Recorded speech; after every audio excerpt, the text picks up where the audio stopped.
Boa tarde, pessoal. Eu sou o Eric Couto. Professor Antônio Marcos. Nós estamos aqui hoje em colaboração. Esse evento vai ser lançado tanto no Instagram quanto no YouTube, a fim de abençoar um pouco vocês. Tomara Deus seja o primeiro de muitos. Estamos aí confiantes de que Deus vai falar com vocês. Nós queremos comunicar a vocês uma palavra de esperança, de ânimo, de entendimento, para que a gente possa quebrar algumas cadeias. E o tema hoje é? Perfeccionismo. Fala, professor, um pouquinho para a gente sobre isso. Olha, o perfeccionismo é algo que vem realmente de maneira avassaladora, destruindo corações, destruindo vidas.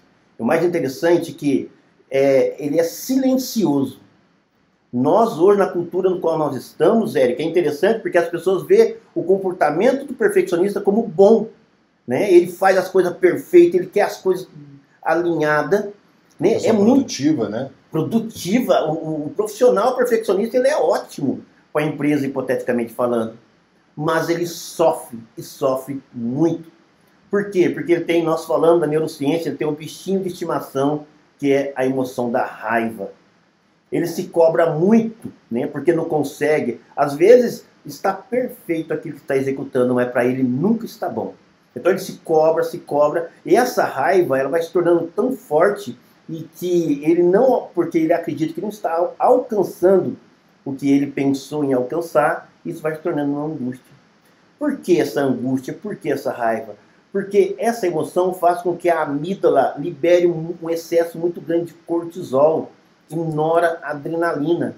Isso faz a pessoa ficar agitada, raivosa, e essa angústia faz com que ele perca o controle de si mesmo, perca os valores das coisas. E interessante que nós vamos entrar no mundo da ciência. A ciência ela estuda assim, o comportamento da pessoa humana, ela estuda assim, de maneira muito rica todo o processo, né, do desenvolver da pessoa. Nós somos compostos por mais de 86 bilhões de células no nosso corpo. E todas essas células são movidas por nossas emoções. Uma vez que essa emoção está adoecida, essas células adoecem também. Então, a importância de nós cuidarmos. Mas como eu vou cuidar dessa essência que constitui essa pessoa? Aí nós temos que realmente ir além, ir para o mundo metafísico. E aí eu, como neurocientista, queria realmente perguntar para o Eric, como que eu posso cuidar dessa angústia, dessa raiva, né, tendo presente a limitação da ciência e tendo mais claro ainda que nós precisamos de buscar algo a mais. Na área da espiritualidade, né, nós podemos olhar para essas pessoas, olhar com carinho para a superação dessa raiva, dessa angústia. O que você tem a dizer para a gente, Eric? Eu creio que toda raiva, Antônio, a base dela é alguma frustração. Ótimo. Se eu estiver errado, você me corrige, mas eu tenho a sensação de que para o perfeccionista, sobretudo, aquela frustração que antes a intimidava e a deixou em algum momento inoperante ou travada, né, como se diz, essa raiva uma hora se tornou uma alavanca propulsora para ela poder agir. O mais interessante disso, né, você falando isso de maneira muito rica, porque nós, seres humanos, nós buscamos a aprovação. Todos buscamos a aprovação. E essa criança, isso aconteceu lá, né, na infância, durante a história, se sentiu desaprovada por muitos tempos. Desaprovada. Não que necessariamente ela foi desaprovada. Não. Então, essa seria a origem da frustração. Da frustração. Mas ela não é que ela foi desaprovada, mas ela se sentiu. Porque eu acho interessante elencar que uma coisa é o que as pessoas falam, outras coisas que as pessoas são, e outra diferente é aquilo que eu interpreto dessa realidade. E é essa interpretação que constitui naquilo que eu vivo. E esse perfeccionismo que faz parte da minha existência, nada mais é do que resultado da não aceitação. Aí eu estou buscando aceitação. Então eu quero fazer as coisas perfeitas, na verdade, inconscientemente. O perfeccionista não tem consciência, mas faz perfeito para que o outro aprove. Porque o outro buscando a aprovação dos outros. Então, quando alguém elogia aquilo que ele fez, aquilo inflama cada vez mais. As pessoas elogiam, mais inflama, mas para ele não está bom. O mais interessante é que um perfeccionista, ao extremo, ele faz realmente as coisas de maneira perfeita, mas alguém elogia, mas ele acredita que poderia ter feito melhor. Mesmo que alguém reconhece, dá os parabéns a ele acredita, eu poderia ter feito melhor. E aqui nasce também a procrastinação. O procrastinador, ele tem um traço de perfeccionismo. Por quê? Porque ele não entrega, não, tenho que fazer, tenho que melhorar, ele perde prazos. E quando ele perde prazo, ele se cobra. Por que eu não consegui? E aí essa angústia aumenta. Ele volta novamente para a criatividade de maneira mais angustiante. Isso vai tirando a pessoa de si mesma.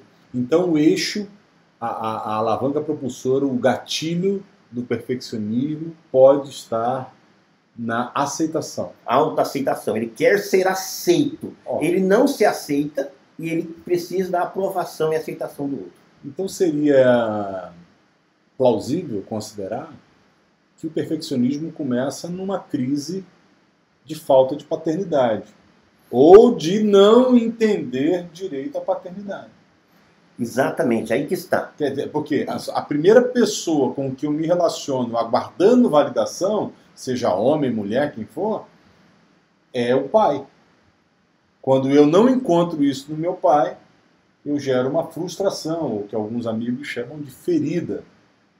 A ausência de uma paternidade efetiva, presente, treinadora, validadora, vai me gerar uma ferida. E aí, para disfarçar o senso do fracasso, então eu começo a construir um impostor, uma pessoa que parece ser perfeita, uma pessoa que parece ser adequada, para fugir da dor que eu tenho de não ter sido aceito, acolhido ou curado numa relação de paternidade. Seria isso, professor? É exatamente. Tanto é que o que está por trás disso aqui é um medo. O medo é resultado, que nós sabemos, da insegurança. A insegurança está pautada naquele que não tem um alicerce. Ou seja, e o que o pai traz? Segurança. Então a falta dessa segurança, dessa referência, é essencial para a construção da personalidade da pessoa. Uma vez em uma de nossas conversas, você disse para mim que nós fomos criados para ser aceitos. Me fala um pouquinho sobre isso. Porque o ser humano, as pessoas, nós como um todo, somos os únicos seres que realmente, cientificamente comprovados, somos seres de relação. Nós nascemos para viver em relação. Tanto é que nós nascemos num seio familiar, no seio da família, vivemos nessa família. Quando saímos dessa família, constituímos outra família.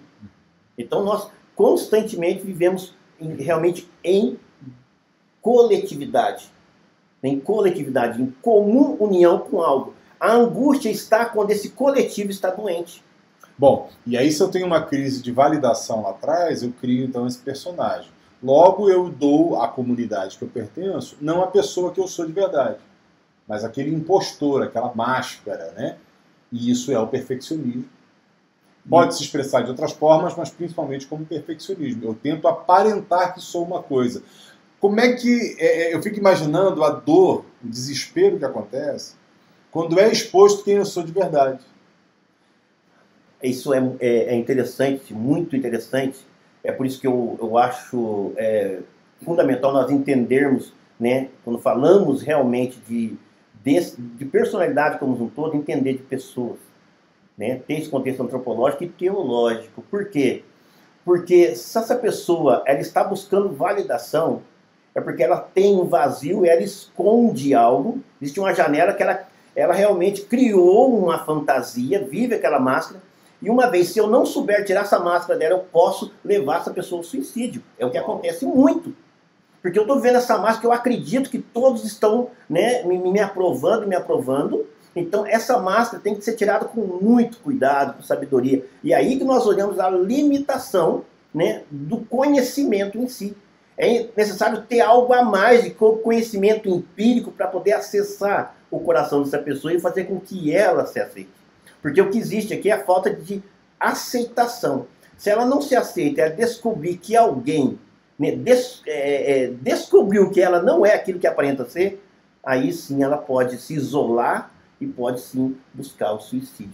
Professor, aí você vê a importância da paternidade na formação de uma criança, né? O primeiro senso que eu tenho de mim mesmo é o senso que eu aprendo dos meus pais como eles lidam comigo.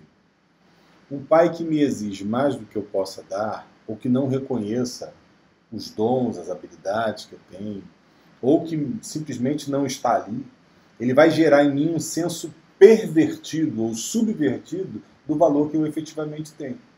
Então eu começo a cobrar de mim uma coisa que eu não sou. A sua pergunta foi assim, Eric, como é que uma pessoa faz para equacionar essa situação? Imagine uma hipótese de que você pudesse voltar e nascer novamente. Não estou falando de reencarnação, eu não estou falando de regressão, nada disso, tá? Estou falando na hipótese de o Eric com todas as feridas, todos os impostores dele, o Antônio com todas as feridas. Imagine que nós pudéssemos voltar atrás e nascer novamente em um outro ambiente, um ambiente de total validação, onde você fosse completamente amado e até na sua pré-consciência você percebesse intimamente a manifestação de um amor paterno. E aí eu te dou a resposta. Isso é possível segundo as Escrituras. Uma vez Jesus, mestre, encontrou um homem que tinha uma crise com o perfeccionismo. Inclusive ele era conhecido em Israel como mestre de mestres. O nome dele era Nicodemos. Ele não ensinava só para as pessoas, ele ensinava para os homens que ensinavam para as pessoas. Será que esse homem era perfeito? Aprovado? Ele tinha moral. E esse homem vai se encontrar de madrugada com Jesus num determinado lugar porque ele não queria ser visto com ele. E Jesus começa a falar com ele sobre a possibilidade de nascer de novo. Jesus disse assim para ele: se você não nascer da água do Espírito, você não pode ver o reino de Deus.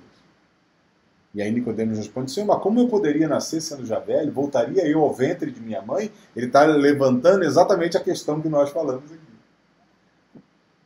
E o Senhor Jesus responde a ele que esse nascimento era o nascimento espiritual que vem da água do Espírito.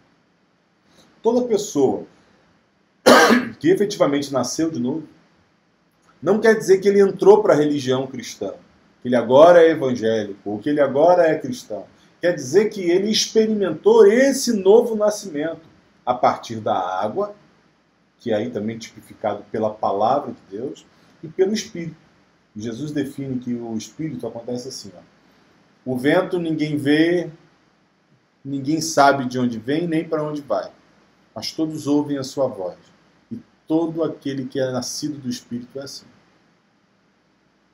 Então imagine que numa dimensão eterna, no metafísico, onde ser humano e razão nenhuma encontra razões, Deus me leve a uma experimentação de vida real, verdadeira, que me valida com a presença, com o amor, com a manifestação dele, e me dá a razão que me faltou durante um determinado tempo de vida. Eu, por exemplo, conheci o Senhor Jesus, eu fui criado num lar evangélico, mas conheci o Senhor Jesus em torno de 26 a 28 anos.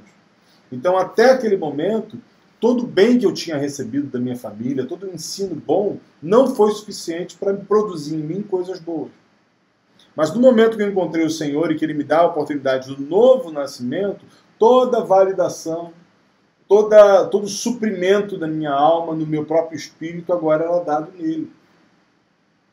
Agora era suprido nele. A primeira coisa que acontece nesse momento, Antônio, e por favor, se eu estiver errado, você tem toda a liberdade de me corrigir, é que aquele impostor que eu criei para me defender da minha dor, ele cai por terra. E aí eu me reporto a uma frase muito conhecida no Brasil ultimamente. João 8,32 diz assim: conhecereis a verdade, e a verdade vos libertará. Jesus não estava falando aqui de uma verdade conceitual, filosófica, mas a verdade de quem ele é, a verdade de quem eu sou, de quem eu posso ser nele. Quando a mentira cai e a verdade se estabelece, eu começo então a encontrar cura. E eu já não preciso mais parecer perfeito. Porque eu sei que eu não sou. E eu estou em paz com isso. Entrando no mundo da neurociência, tendo presente isso que você disse, a importância, e aí eu falo um conceito que eu defendo no meu mestrado, justamente isso, a importância do ambiente. O ambiente, onde quer que nós estejamos, ele nos influencia, nós nos envolvemos com ele. Mas a partir do momento que eu consigo me envolver no ambiente sem que ele me afete, a não ser que eu permita isso, É possível isso? Aí está o auge do autoconhecimento. Você se autoconhecer, você saber entrar e sair de um lugar sem que ele te influencie. Isso, cientificamente falando, é impossível. Mas, no mundo metafísico pode ser possível. Por quê? Porque pensamento, sentimento, ação. Isso é plausível. Nós sabemos que o pensamento move o nosso sentimento e esse sentimento nos leva, então, a uma ação. E entrando no mundo do perfeccionismo é isso. Ele pensa de maneira negativa, se cobrando, com medo, com insegurança. Com isso ele tem um sentimento inseguro e age de maneira para validar isso que ele está sentindo. Por isso que você disse que a raiva é o bichinho de estimação do perfeccionista. A raiva, exatamente. A raiva alimentada por medo. Olha, uma raiva, né, alimentada por medo. Por isso que ele não jamais, um perfeccionista, ele não expressa o que ele está sentindo. Ele vai guardando, de repente ele estoura. Né? O perfeccionista, ele costuma se desesperar quando erra? Totalmente. Mas é um desespero, e aí está realmente a preocupação que nós, como neurocientistas, vemos, porque ele se desespera, se angustia, mas não joga. Ele guarda aquilo. Esconde, né? Esconde. E ele desabafa, na verdade, com as pessoas que estão próximas. Às vezes com o filho, às vezes com a esposa, às vezes com o marido. Uau. As pessoas que estão próximas é que ele joga toda aquela angústia. Fica o dia todo absorvendo, e com as pessoas que estão próximas, ele desabafa. Isso é interessante. As pessoas, ele fez isso porque não gosta de mim. Não, é porque perto de você eu tive liberdade para soltar. Eu não... Então aquelas pessoas que convivem com o perfeccionista, elas sentem falta da mesma coisa que gerou essa anomalia nele. Né? Tá. Então a pessoa que convive com o perfeccionista, ela acaba sofrendo do mesmo mal que assolou e perturbou a alma dele, gerando... o perfeccionismo pode ser chamado de uma psicopatia? O perfeccionismo pode chegar a uma psicopatia. A gerar uma psicopatia. Pode, com certeza. Mas só que, é isso que você falou, é muito verdade para nós cientistas. Por quê? Porque esse comportamento vai preparar o ambiente, vai influenciar o ambiente. E esse ambiente, as pessoas que estão nesse meio, vão então vivenciar essa situação. O perfeccionista, ele é facilmente manipulável. Então... Eu diria assim que o perfeccionismo, ele é totalmente, vamos colocar num termo assim bem subjetivo, ele é muito egocêntrico. Ele guarda tudo para ele. Ele quer agradar a todos, né? Principalmente as pessoas, os superiores e tudo mais. Ele quer agradar. Só que aí existe um grande ponto aqui, muito interessante, que o perfeccionista ele cobra muito de si, mas ele cobra também muito dos outros, dos iguais. Né? Imagina só, e eu vejo isso é comprovadamente já identificado pela ciência, que a maior parte da liderança hoje nas grandes empresas são perfeccionistas. Por quê? Porque o cara que chegou no horário, sempre cumpre, tem que alta cumprir, performance. Ele entrega. Como ele entrega, automaticamente ele é promovido. Ele é promovido, ótimo, a empresa precisa de um líder como esse. Porém, ele quando liderança, ele não tem facilidade de mexer com pessoas. Automaticamente, ele cobra com muita radicalidade, ele não tem uma sensibilidade para falar com as pessoas. Por quê? Porque a raiva que ele alimenta, então ele projeta essa raiva na fala, então dar esse feedback, a entrar em contato com as pessoas, e essa raiva predomina, e com isso então ele cria divisão, grande dificuldade dentro das empresas. Então, às vezes, promovendo um perfeccionista, eu perco um grande profissional. Né? Causa ainda um constrangimento e posso fragmentar uma equipe. Isso é muito uma coisa que eu estava pensando, nós falamos que a cura do perfeccionismo vem principalmente por uma correção do processo de paternidade, né? E isso só acontece no novo nascimento e numa relação íntima com Deus. Mas eu estava pensando que existe um passo a passo, né? E de repente nossos ouvintes estão se perguntando, tá, mas como é que eu devo fazer isso? Ótimo, Primeiro você precisa reconhecer a soberania, o poder de Deus sobre todas as coisas. Porque o perfeccionista, em última análise, ele sempre critica os outros. Mas, em último lugar, Deus é o culpado de tudo que aconteceu com ele. Então, em primeiro lugar, O perfeccionista, para ser curado, precisa reconhecer a soberania e o poder de Deus. E reconhecer não é só saber que Ele é você curvar sua cerviz diante dele. Uma vez isso feito, a primeira coisa que Deus vai me conduzir a fazer é me levar a perdoar as pessoas que não me validaram, que não estiveram presentes. Perdoar. Fazer uma doação perfeita. Quando eu perdoo alguém, eu estou me doando de forma perfeita a isso, a essa pessoa. Eu estou tirando a mão do pescoço dela. Eu estou abandonando o direito que eu tenho de me vingar numa hipótese disso. Então Deus me leva a perdoar aquelas pessoas que não me supriram naquela área. Então, uma vez resolvida essa questão, eu começo então a descobrir a paternidade efetiva de Deus. Na oração de Mateus 6, quando Jesus nos ensina a oração do Pai Nosso, é uma oração que, pelo seu conceito, já diz respeito a uma relação entre um pai e um filho. Jesus diz assim: porque se vocês não perdoarem aos homens as suas culpas, tampouco o Pai Celeste vos perdoará.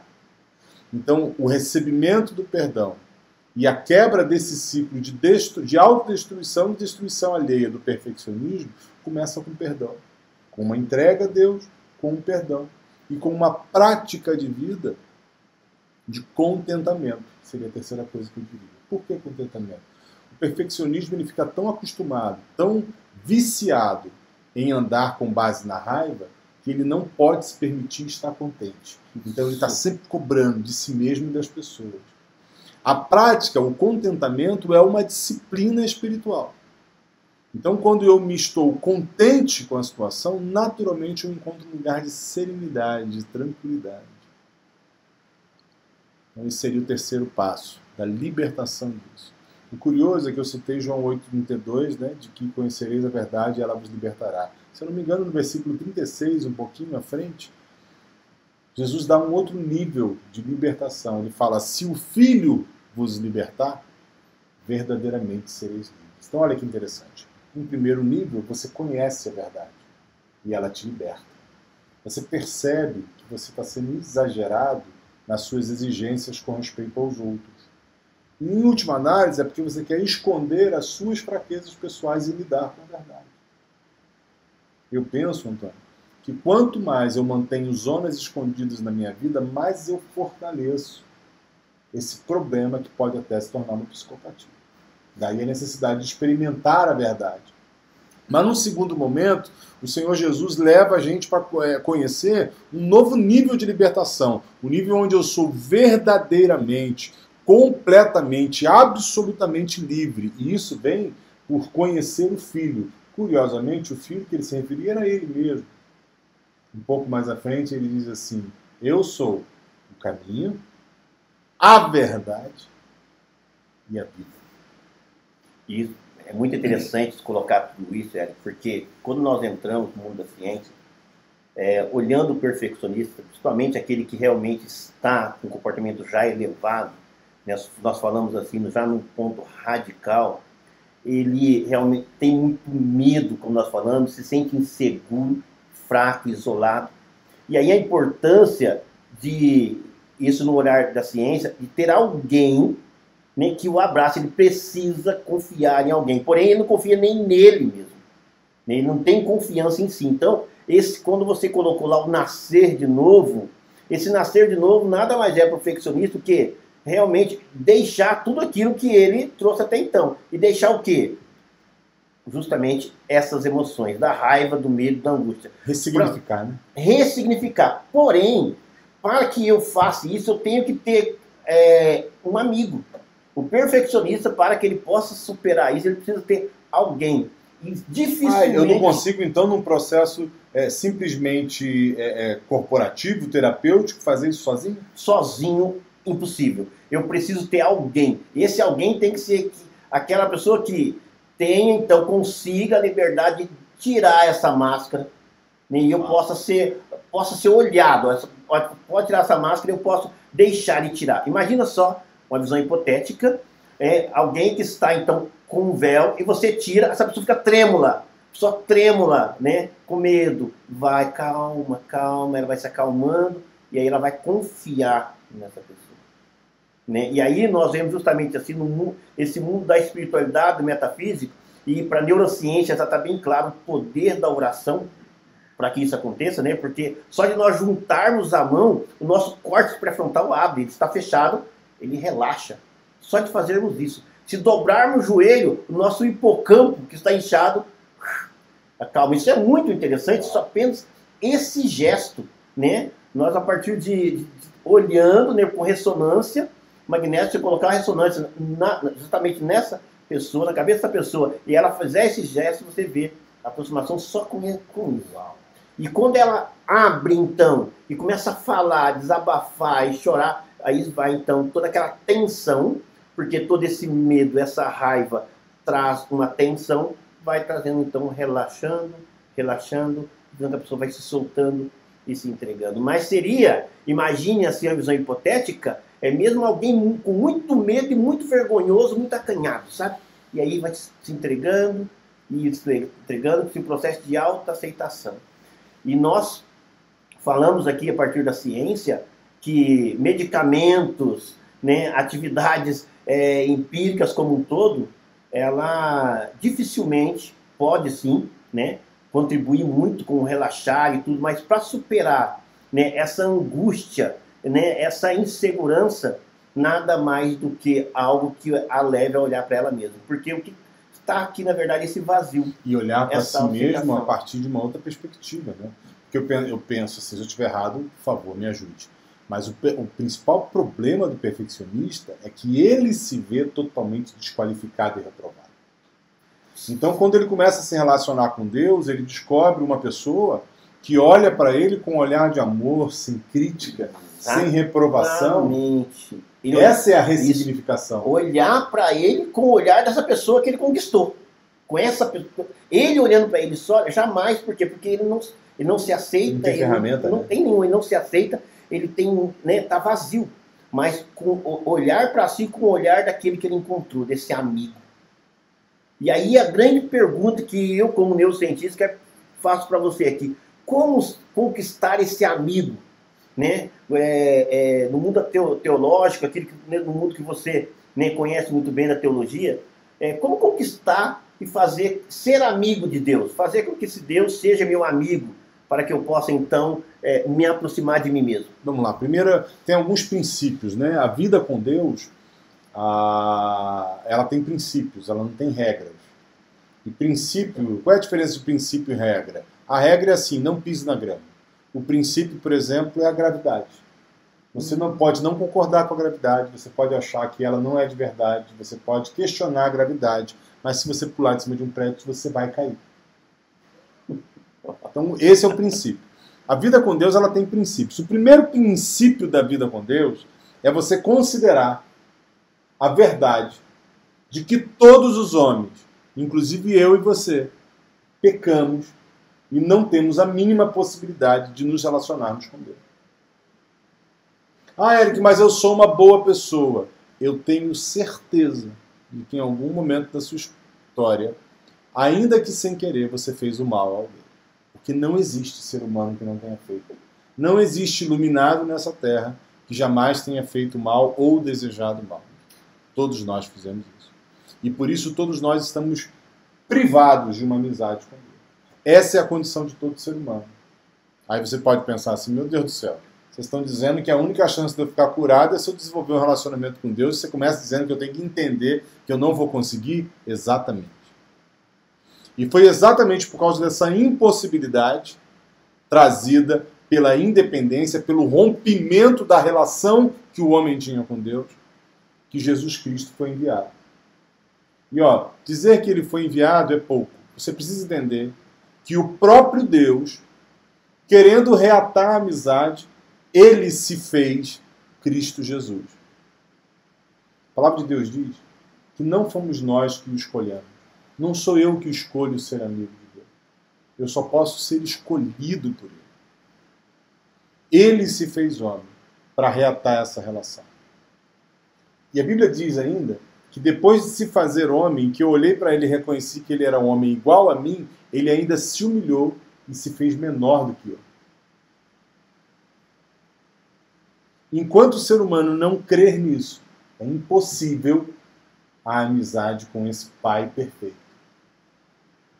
Jesus certa vez disse assim: eu sou o caminho, a verdade e a vida.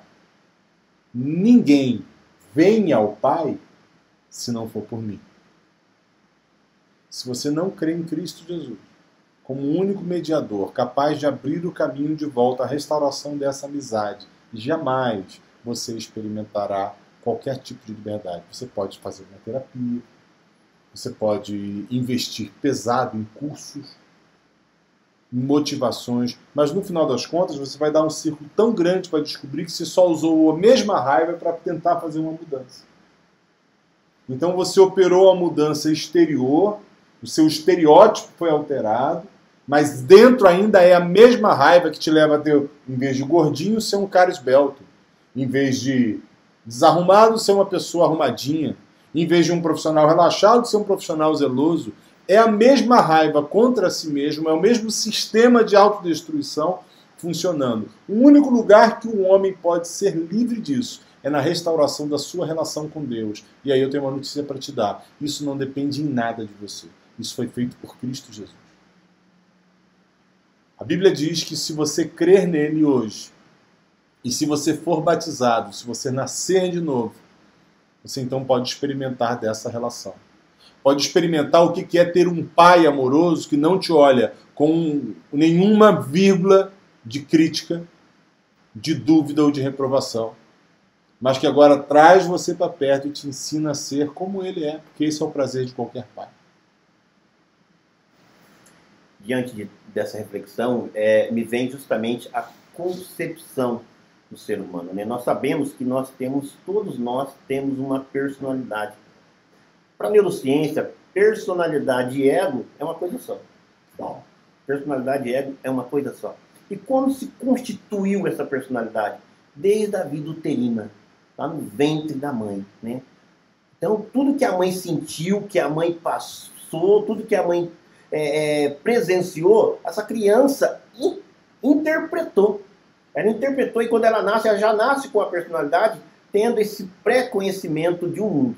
Quando ela nasce, então, e nesse mundo até os 6 anos, comprova aquilo que ela viveu na vida uterina, ela percebeu na vida uterina, e realmente aquilo, no mundo que ela nasceu, comprovou aquelas emoções, comprovou aquela interpretação, ali se deu, então, essa personalidade. Esse ego. E esse ego vai cada vez mais se fortalecendo. Imagine só, uma mãe que passou muita raiva no tempo de gestação. Muita raiva. Essa criança vai ter dificuldade para trabalhar com essa emoção da raiva. Ela vai ficar raivosa muito fácil. Então, quando ela tem essas emoções, ela tem conhecimento, cientificamente falando, ela sabe das emoções que ela precisa, então, superar. Vamos supor que a raiva predomina em mim. Essa emoção da raiva é o que me angustia, né? Ou a emoção do medo, seja qual uma delas, né? Qualquer uma delas predomina. Só vou superar essa raiva a partir do momento que eu conseguir perceber que eu não sou essa raiva. Eu sou muito além dela. E o perfeccionismo, ele se vê como raivoso. Eu sou, né? Eu não estou com isso, ou seja, ele se vê nisso. E aí quando você fala dessa renascer de novo, é justamente isso. Renascer seria o quê? Sair dessa raiva. Eu sou raivoso? Não, eu não sou raivoso, eu estou. Então eu tiro isso, eu sou muito mais do que esse sentimento, eu sou muito mais do que essa emoção. Esse é o processo que quando você fala do renascer, para nós na ciência, realmente seria um milagre, né? Porque essa pessoa realmente, a partir do momento que entender e conseguir esse processo, ela sim está pronta para viver uma nova vida, uma nova experiência. Eu acho, professor, que o perfeccionismo gera em nós um medo tão grande, porque a gente vive tantos anos sob essa perspectiva, sob essa chibata, que no momento que você pensa em se ver livre disso, você deve considerar assim: rapaz, se eu deixar de ser perfeccionista, o meu mundo vai desabar. porque eu vou perder o controle da situação. O perfeccionismo acha que tem um controle da situação? Ele acha que tem o controle, ele acha que ele é o controle. Eu não posso, jamais, não existe outra coisa além disso. Eu sou. Então é por isso que é necessário ele encontrar uma amizade. É por isso que a pessoa se fecha, então? Totalmente. Porque qualquer intervenção que vai tirar a sensação de controle da mão dele, para ele é o caos. É o caos. Se um perfeccionista, diante de um feedback, por exemplo, se alguém dá qualquer feedback, ele pega a raiva dessa pessoa. Ele se sente atacado pela pessoa. Porque a pessoa viu algo que ele não queria que a pessoa descobrisse. Né? Então, diante do feedback, se você é perfeccionista, se você conhece alguém, quer colaborar com alguém perfeccionista, não aponte jamais. Saiba que você vai ser apontado, mas não aponte, mas acolha. Porque ele precisa enxergar que ele não é essas emoções. Ele não precisa buscar todo o tempo a aprovação do outro para se validar, não, ele está validado em si, porque o perfeccionista se alimenta com o olhar dos outros. Ele está 24 horas pensando o que os outros vão pensar, o que os outros vão achar, o que os outros... Que prisão. Então ele vive exatamente em função do que os outros acham e pensam. E eu quero que os outros vejam, me aprovem, porque eu me desaprovo, mas eu busco a todo tempo a aprovação do outro. Então o perfeccionista é um cara que ele fez um ídolo de si mesmo, colocou no altar e ele se prostra diante desse ídolo o tempo todo. Mas ao mesmo tempo ele odeia esse ídolo porque ele sabe que ele não pode ser a verdade de quem ele é. Porque agora ele tem a responsabilidade de manter essa desgraça diante de Deus. Imagine só uma visão hipotética, Eric. Essa pessoa vive, né, com aquela máscara o dia todo, quando chega em casa, sozinho no teu quarto, a angústia por saber que não é nada daquilo que ele apresenta. Meu Deus do céu. Essa angústia. E aí ele exatamente. sofre muito sozinho. Porque aquela solidão o mata. Então ele começa a inventar coisa para fazer. Eu tenho que fazer, porque eu sou proativo fazendo. Lava a casa, pinta a casa. Então todo workaholic, de uma certa forma, é um perfeccionista, né? Ele se valida, ele se sente bem se ele trabalhar. Porque ele está fugindo dele, na verdade. Ele não consegue ficar sozinho, porque quando eu estou sozinho, eu me olho e vejo que eu não sou esse vazio, essa angústia. A disciplina da solitude para ele é impossível, tá? Diria assim, se ele não superar essa angústia, essa emoção que ele acredita que ele é, se ele não superar, realmente é impossível. E aí é por isso que eu vejo quando você coloca de nascer de novo, realmente, o perfeccionista precisa nascer de novo. Ele precisa jogar isso fora, porque jamais ele vai se auto-superar. Jamais ele vai se auto-superar. Pelo contrário, você falou justamente eu sou psicólogo também, né? Já atendi muito na clínica e tudo mais. Um perfeccionista, ele sempre vai mascarar aquilo que ele é. Por quê? Então ele sempre vai, né? Ele sempre vai defender uma imagem, aquela imagem a todo tempo. Quando ele sai, então, do consultório e se angustia, porque ele sabe que ele não conseguiu se entregar. Né? Ele não consegue se soltar. E quando alguém, né, quebra essa imagem, é interessante voltar a falar isso, quando ele percebe que alguém está descobrindo, né, que ele não é aquilo que é aparente, ele procura se afastar dessa pessoa. Às vezes sai do relacionamento, às vezes ele perde a conta do emprego, ele briga com alguém, estoura, ou seja, porque ele tem que se defender. É um mecanismo de autodefesa a todo tempo. E isso cada vez mais ele vai se angustiando, e aí é um dos fatores realmente muito claros, né, para o suicídio. Eu não duvido de que todas as pessoas desejam, ainda que não consigam, mas desejam amar seu cônjuge, seus filhos, seus pais. Agora, para mim, não tem dúvidas de que o perfeccionista ele causa um dano muito grande a todo mundo que se relaciona com ele. Como é que se sente o professor? Os pais, os filhos, o cônjuge de um perfeccionista?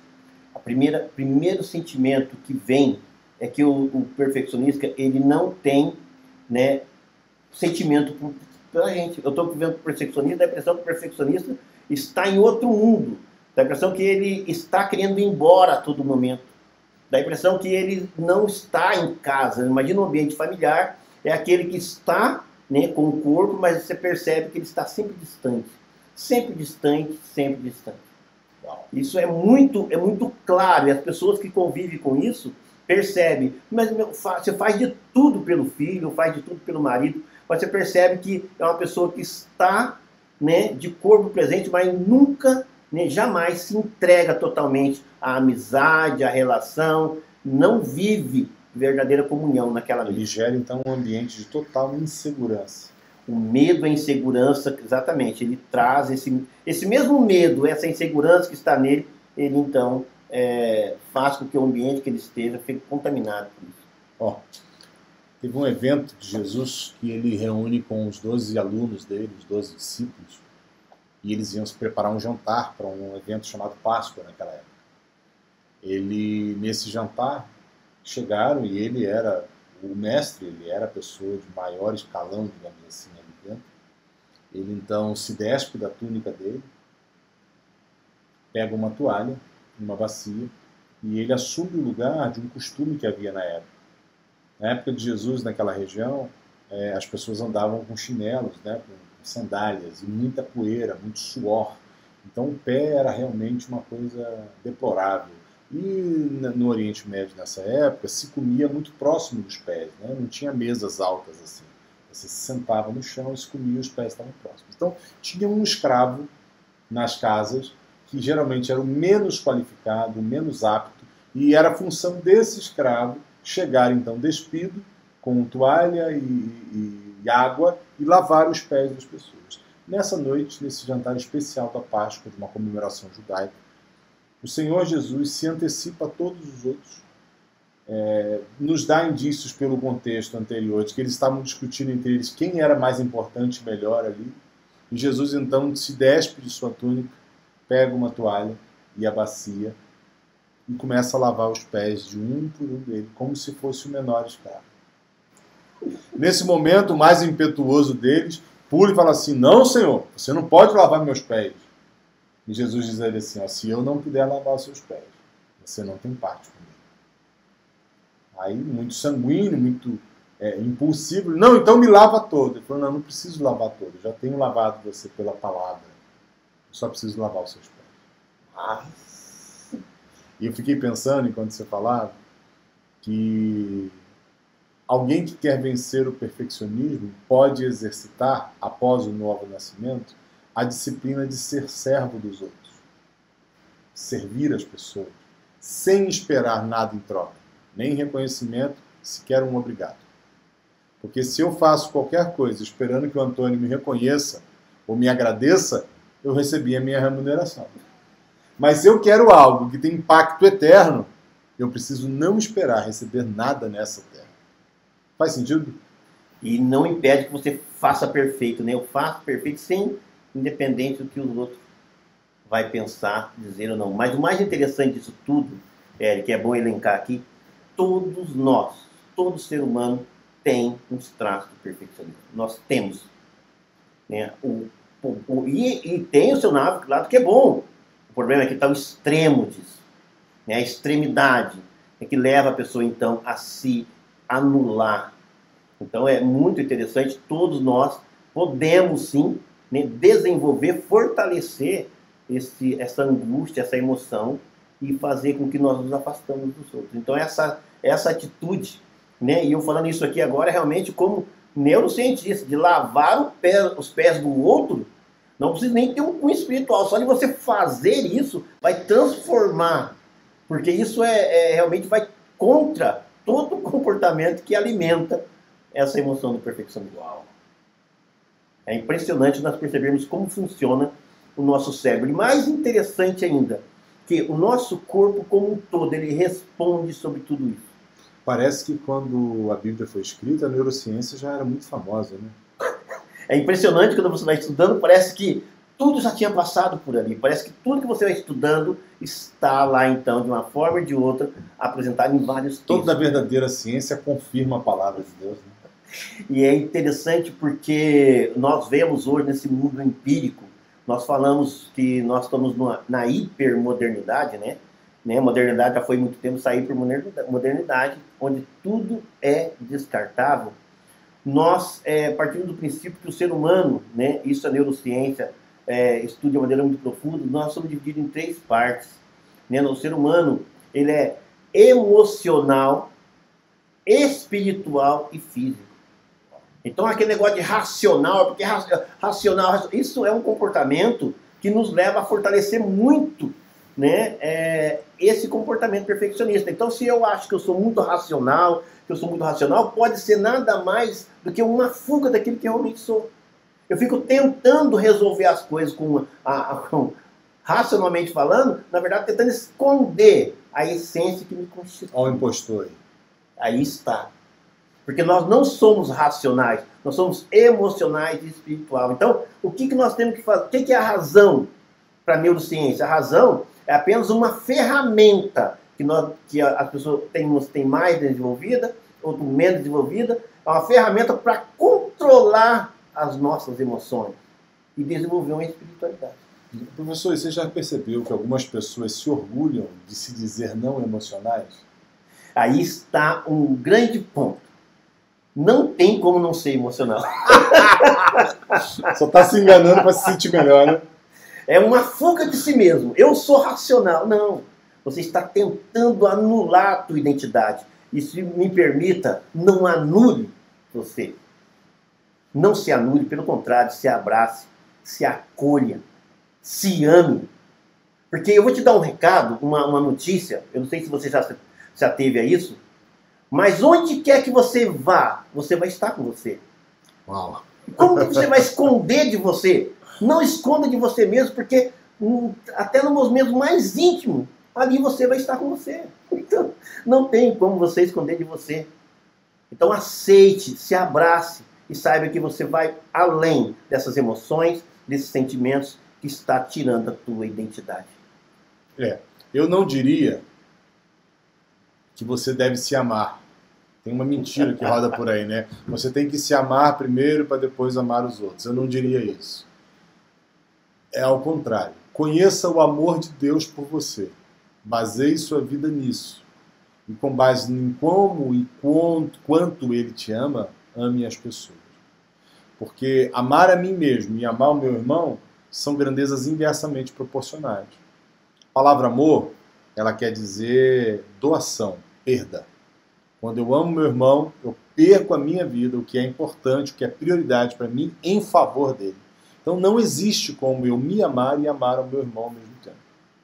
Mas eu devo, conhecendo intimamente a Deus, compreender a dimensão, a profundidade, o tamanho do amor dele por mim, crer nesse amor. Isso vai suprir a minha alma, vai curar a minha alma. E agora, com base na cura e na plenitude que eu recebi desse amor eterno de Deus, eu posso então amar as pessoas que estão comigo. Faz sentido? Faz todo sentido. Eu queria fazer uma pergunta para você diante disso. Como, né?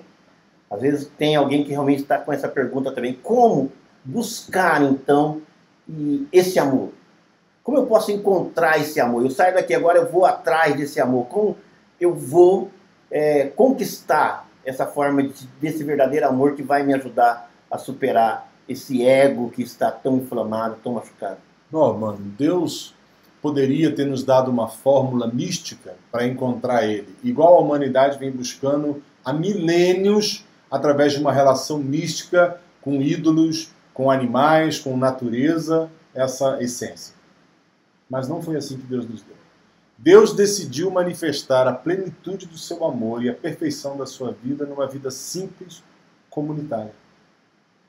Na vida simples em comunidade, e isso começa na primeira esfera, lá, a família, mas eu não acredito que chegue a grandes esferas como cidade, com milhões de pessoas. São sempre pequenas comunidades que Deus consegue manifestar de forma mais eficiente o amor sacrificial um pelo outro, a dedicação, o respeito, a preservação da singularidade da pessoa humana.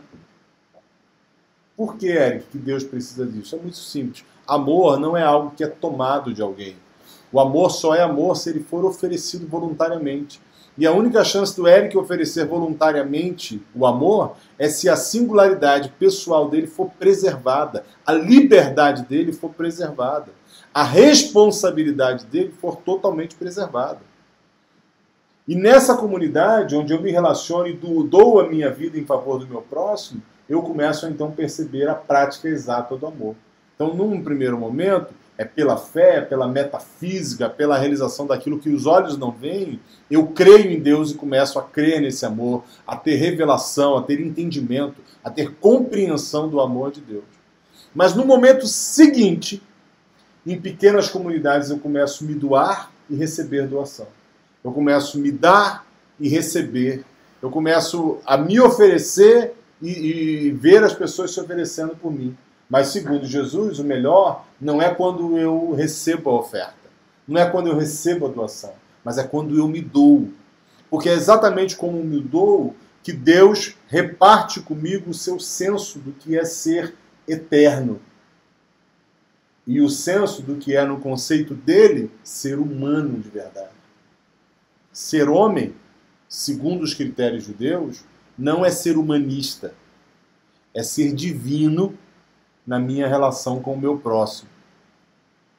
Por que você está falando que é ser divino, Eric? Porque é impossível ao homem, nessa estrutura, dar a si mesmo sem esperar algo em troca.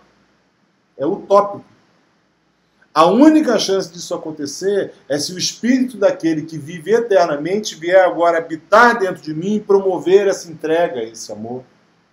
Então, o lugar onde você vai encontrar a cura e a prática perfeita, o conhecimento e a experimentação desse amor é numa comunidade, onde nós praticamos a entrega mútua, a vida mútua. E não é na hora que eu recebo, mas na hora que eu dou a mim mesmo, é que eu percebo a grandeza, a profundidade desse amor. Um exemplo muito claro: todas as pessoas que conhecem a Deus, quando experimentam a paternidade terrena, têm os seus filhos, elas entendem melhor a sua relação com Deus. Eu gosto de contar uma história. Meu filho mais velho era bem pequenininho, ele tinha uns 2 aninhos e pouco, e ele aprontou com a mãe dele lá. Fez uma rebelião, uma confuseira doida, nós botamos ele de castigo, deu uma dura nele, e foi resolvido o problema. Em um segundo instante, eu fui até o supermercado comprar algumas coisas para casa, e nessa época ele era apaixonado por carrinhos de ferro, aquelas miniaturas. E lá no supermercado eu fui e comprei um carrinho. Quando eu estava voltando para casa, o Espírito Santo veio falando assim: por que você vai levar esse carrinho para ele? E eu pensei: porque eu gosto de ver a alegria dele quando ganha um carrinho. Mas ele está merecendo? O Espírito Santo me perguntou: mas ele está merecendo o carrinho? E eu falei assim: mas eu não estou avaliando se ele merece ou não, estou avaliando que ele ama receber. E eu gosto de ver ele alegre assim. E nessa hora o Espírito Santo comunicou para mim: assim é o meu coração em relação a você também. Nada que eu te dou, eu dou porque você mereça ou deixe de merecer. E amor não tem nada a ver com merecimento. Nem com algo muito bom, perfeito que eu fiz para merecer. Amor tem a ver com aquilo que eu sou. Com aquilo que Deus é. Ser amado por Deus não depende de uma virtude minha, é virtude dele. Ele decidiu me amar. Assim como eu amando meu filho, não depende do meu filho ser bom, legal, gente boa, certo, obediente ou não. Depende de quem eu sou, do meu amor por ele. E quando você entende isso, você vive melhor em comunidade. E quando você vive em comunidade, você experimenta o que é verdadeira comunhão com Deus. É impossível comunhão com Deus fora de uma vida comunitária não hierárquica, uma vida comunitária informal. Fora disso é impossível a verdadeira comunhão com Deus. Isso tanto é verdade que a ciência diz, né? Nós somos seres de relação, vivemos em comunidade, não é comunidade, temos que estar dentro das pessoas, e esse Deus que você fala, ele vive nessa comunidade, ele está diante nesse contexto. Então, realmente, eu como cientista, eu fico assim emocionado de você falar, porque isso comprova o que a ciência diz. A ciência diz muito claro: nós somos seres de relação e precisamos ter o outro, precisamos nos relacionar com o outro. Do contrário, nós E não... se o outro for muito diferente de mim, professor? Aí está o grande segredo, a adaptação. Nós temos, aí o Criador realmente, ele é divino, a ciência não tem como explicar, porque nós conseguimos nos adaptar e fazer com que esse diferente, né, proporcione essa relação. Foi experimentos científicos, foram feitos vários experimentos científicos, mas um foi usado, eu não me esqueço o nome do menino que ficou preso, ficou perdido na mata nos Estados Unidos, de 1997 a 2001, né? Eu não me recordo agora o nome, mas depois eu coloco para vocês o nome dele completo. Ele ficou perdido, depois acharam. Ele estava, então, conversando com uma árvore. Ele era um amigo da árvore, ou seja, ele se adaptou àquela árvore, conversava e, segundo ele, aquela planta respondia.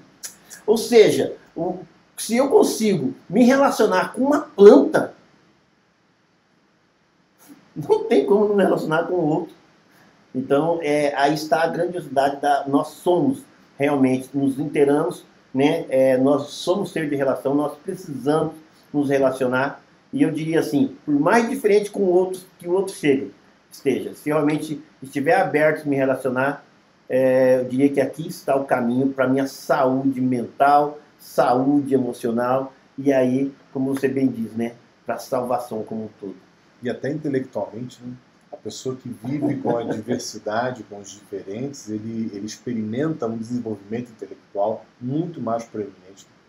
E o mais interessante, diante disso, nós falamos agora de relações, em um grupo, em uma equipe, em uma família, em uma comunidade, quem não se abre para o outro, cria divisão. Em uma família, numa comunidade ou numa equipe, onde há divisão é porque existe alguém ali que não está contribuindo, não está partilhando com o outro. Então, por mais que eu tenha minhas dificuldades, mas a partir do momento que eu consigo partilhar com o outro, eu consigo então contribuir e assim com o grupo e comigo também. Ou seja, a relação só é possível quando eu me abro a ela, quando eu me entrego.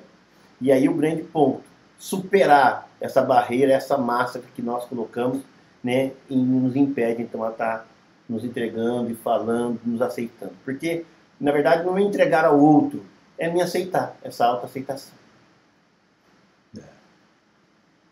E você pensa, se amar é eu me doar em prol do outro, como eu posso doar para o outro sinceramente, genuinamente, algo que eu reprovo?